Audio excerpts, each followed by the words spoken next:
મહેસાણાના ખેરાલુ ખાતે જિલ્લા પત્રકાર એકતા પરિષદની બેઠક યોજવામાં આવી હતી। મહેસાણા જિલ્લાના ખેરાલુ ખાતે આવેલ એપીએમસીના હોલમાં મહેસાણા જિલ્લા પત્રકાર એકતા પરિષદની એક બેઠકનું આયોજન કરવામાં આવ્યું હતું, જેમાં પ્રદેશના હોદ્દેદારો તેમજ જિલ્લાના હોદ્દેદારો હાજર રહ્યા હતા। બેઠકમાં ખેરાલુ તાલુકા પત્રકાર એકતા પરિષદના પ્રમુખ તેમજ ઉપપ્રમુખની સર્વાનુમતે વરણી કરવામાં આવી હતી, જેમાં સૌ હાજર પત્રકારોએ હર્ષભેર વધાવી લીધા હતા। ખેરાલુ ખાતે આવેલ એપીએમસી હોલમાં એક બેઠકનું આયોજન કરવામાં આવ્યું હતું, જેમાં મહેસાણા જિલ્લાના પ્રમુખ અર્જુનસિંહ ઠાકોર, પ્રદેશ ઉપાધ્યક્ષ કમલેશભાઈ પટેલ, પ્રભારી રાજુભાઈ પટેલ, મંત્રી શૈલેષભાઈ પરમાર, કનકસિંહ રાજપૂત,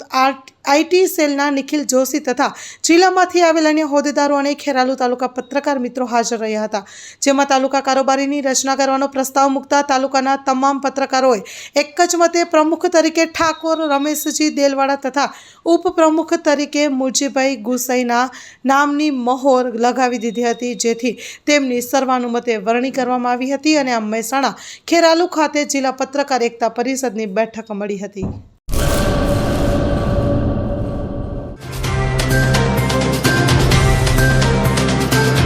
તમારા મનની વાત માં ન્યૂઝ લાઈવ ઉપર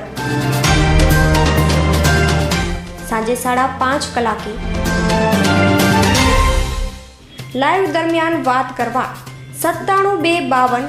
06125 ઉપર કોલ કરવો।